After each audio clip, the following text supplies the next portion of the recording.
Today we're going to be talking about disappointment.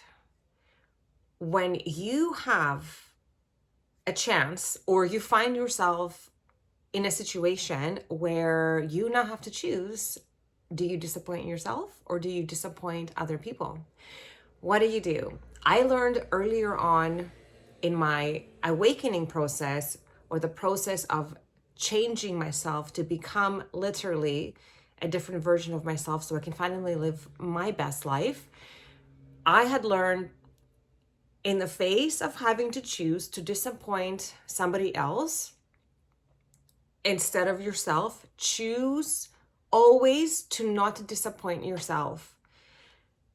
And truly today, after 8 years, I fully understood what that meant, because the messaging before that, for my previous 40 years of life, I was bred and gifted the story, and I choose the words gifted because I don't want to make it to be a detriment to who I was. But I was literally given the story that other people come first. I need to make sure that other people are okay in order for me to be okay.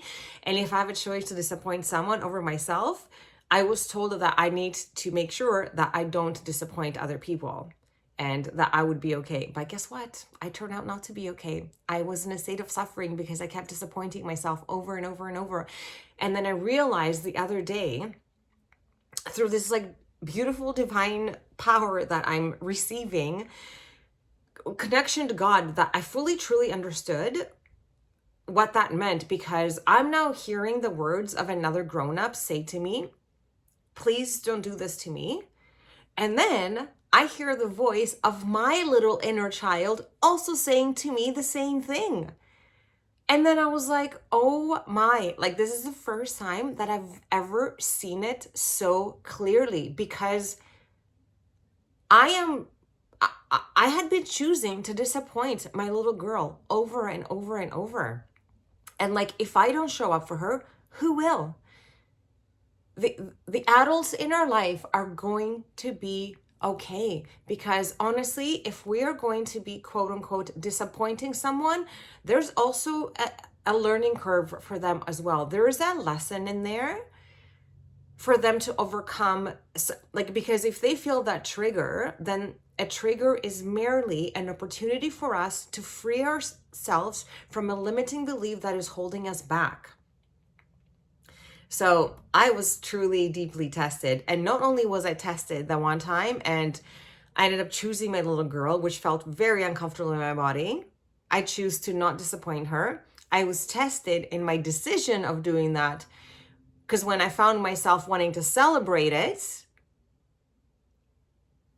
I did not receive that same celebration. I received a bit of like a challenging energy. So then I really had to sit with it and be like, did I do the right choice? And yes, I can say over and over that I did make the right choice. And I'm not talking about disappointment in stealing or hurting other people. I'm talking about choosing to do something for someone else and not honoring the thing that you want to do. Like, I'm talking about that sense, not intentionally like hurting other people.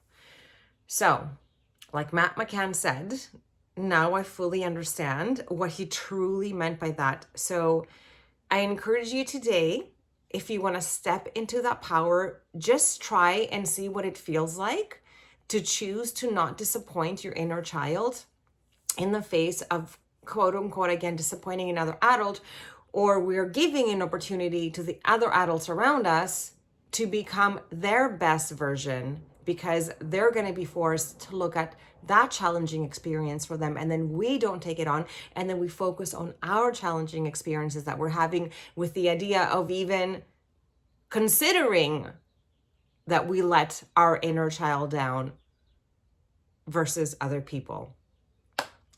Thank you so much. For more videos on living your best life, there's a link in my bio to my YouTube channel. There's free workshops on there. And yeah, thanks for tuning in while I'm sharing beautiful messages that have literally helped me unbind myself from the insanity of unhelpful and limiting core beliefs that I have been living my life for the last 47 years. So I'm also wishing the same freedom for you.